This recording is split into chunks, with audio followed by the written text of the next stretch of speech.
This is showing the process to clean the strainer from the glycol. So this is the Y strainer. You've got one shut-off up above it. You've got this other shut-off down below it. You want to make sure those are both closed. The handle represents the same position as the inside of the valve. You're going to drain it down into a bucket. This bucket has been very carefully positioned, but I would recommend either attaching this up here with some rope if you're going to leave it, but it's better to just hang out. It's pretty slow to drain down because the air has to go in for the liquid to come out, but you need 3 pails to take all the glycol out. So basically you're removing the glycol from this valve down to this level right here.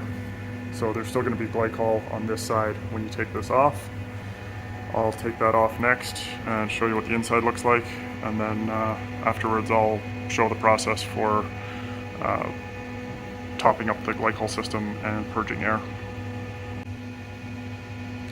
Okay, so I just removed all the bolts. It's pretty much just being held by the gasket and the paint at this point. I got a pretty decent run coming out of here, but I had some rags in place to catch it. It's smart to try and keep it off the floor as much as possible because glycol can be slippery. Next I'll remove this cover. Okay, cover's removed. This is the gasket. As you can see, it's in pretty good condition, but I will order some more so that we have spares. This is the existing filter or strainer. You can see how big the holes are in this old one. And this new one's got not only smaller holes, but it's also got this mesh behind it that's going to give us a greater degree of filtration. You can look up inside there, see what the inside of the strainer looks like. Pretty much as you'd expect. That's the bottom of the valve right there.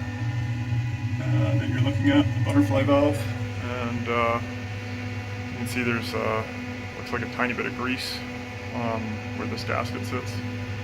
So we'll make sure that that's clean and greased when we put it back together. So I'm going to be very careful doing that to make sure the gasket doesn't get pinched or anything and it seals properly. And so you can see the outside of this, see all the stuff stuck to it. Well, with this new one we'll probably catch even more, so we might have to do this a bit more often. But looks actually pretty good. There was a little bit of stuff come out in the buckets. This one's probably the cleaner of the 3. I'll show you the other 2. These are the other 2 buckets. They're sitting outside. So you can see there's a bit of chunks of stuff on the bottom that came out, but overall not too bad. So now I'll install this one, bolt this back together, and next I'll show how to remove air and top up the glycol. As you can see, the level sitting right there. It's probably hard to see, but looks a little bit reflective. And you can still see the odd drip coming out. Okay, this is all bolted back together now. It's a 15/16 bolt. You want to make sure you do crossways bolt pattern, just like doing a tire in a car. I've put the plug back in. I just want to show, by doing it the way I did, you can see it's lined up perfectly. You can barely even tell that it was ever removed. Like the paint matches up exactly where the paint was separated. So, you know, aside from the bolt heads, you wouldn't even know it was taken off. That means that the gasket is going to be well lined up, and I'm very confident that this is sealed properly.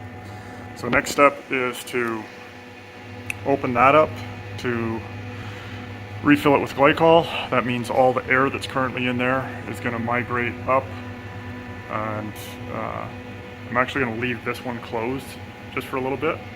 I'm going to see just how much air will work its way up to the top, because this is going oh, actually probably not much, because I'll have to run the pump in order to get it to circulate through. But essentially the places where air is going to work out is up on the roof. So I'll open both those up. I'll jog the pump a few times in order to get it moving around, and then I'll show you up on the roof where we're going to purge air from, and we'll top up the glycol as needed. Okay, so now I'm going to basically work out the air and top up the glycol. So you can see the plant's still off because the ice temperatures are all still satisfied, and I've got it shut off. What I'm going to do is I'm just going to briefly run the glycol pump on hand. You can hear it starting up, and this pump ramps up gradually, so you can see it's still at 0, and it'll,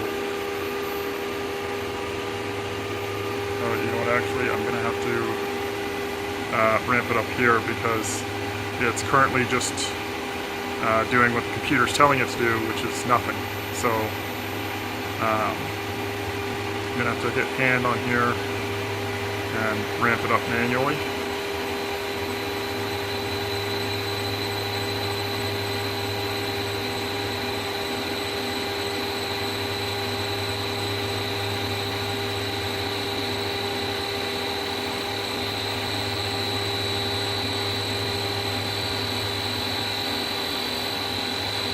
So as I'm doing this, I'm also keeping an eye on that little feeder tank down there, EX1.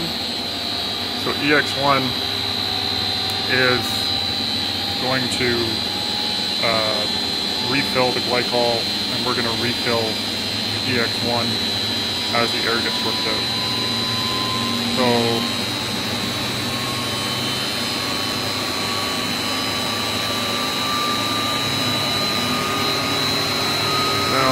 leave that at 90. So it's now at 100%. You can hear it running. I'm going to shut it off. And so we haven't really seen the glycol level drop yet. I'm just going to run that again. It's going to ramp up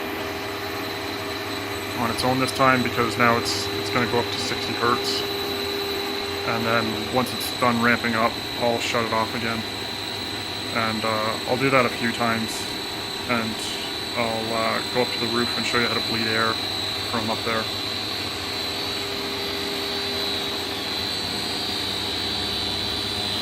So while we're looking at this, you can see the pressure gauge there, the level. You take those readings every plant check. And then here, follow this along, you'll see up here, this is the expansion tank for the glycol system, and we'll just run that a couple times, and then I'll go up on the roof and show you where the air bleed is. So it's ramped up again. I'm just going to hit off, and it'll stop, and hopefully that'll work a little bit of the air up the roof. It's possible that I might need to maybe I'll crack that at some point as well, just bleed a little bit of air off the top of there, just because as you can see this goes up and over and then down. So you know, basically this is pulling glycol from here, pushing it up here, and it's coming along, and then it's pushing the glycol into here, out of there, and then all the way around. So likely after running it a couple times and letting it sit, I'll just bleed off any air I can get off there, bleed off any air I can get off there, and then I'll show you on the roof where we're going to bleed air. So up here on the roof of the fluid cooler, you can see this valve. So this is a air bleeder. Just going to open that up. And so this, I don't know if you can hear it over the noise of the fan, but there is a little bit of air that just came out of there. This has got a little float in it, so you can leave this open. I'm going to leave this open for the day. And I'm also going to open up the one on this side as well. and maybe you'll be able to hear it.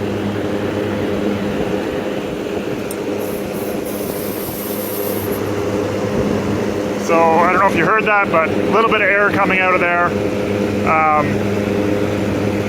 I'll leave these open all day today while the plant cycles on and off. As long as these are in good condition, this shouldn't leak any glycol. It should only release air. We'll see how much air we get out of the system, but normally we'll keep those closed when we're confident that all the air is out. So I haven't needed to add any glycol yet. Over the coming days or weeks, we'll probably have to top it up since I've taken out 2 pails of it. So this little funnel, you can see it's got this mesh screen at the bottom. So normally it sits down inside there like that with this lid on and this cap in there. But you can just take off the black cap, pull the funnel out, attach it, screw it back in place, and then that makes it easier to add glycol using that little funnel. When you're finished, the funnel comes out, goes back in the bottom, cap goes back in, everything gets done up, and that way it also makes it possible for you to reuse your glycol that you've removed, because that little screen will take out any bits that are in there. It's good to wash this out with water. So that's it. That's the process for adding glycol. Let's keep it around the 20 to 21 mark. It's nice and easy to see, and then there's plenty in there. The black line, we're going to call that the point which you want to add glycol, and that's just so that the level drops overnight or something. It's here. So let's keep it between this line and about 21. The funnel can also be used with this lid to fill these pails, and then you can use the pails to fill it up. The pressure can be checked at the bottom here and at the top here to see the pressure drop.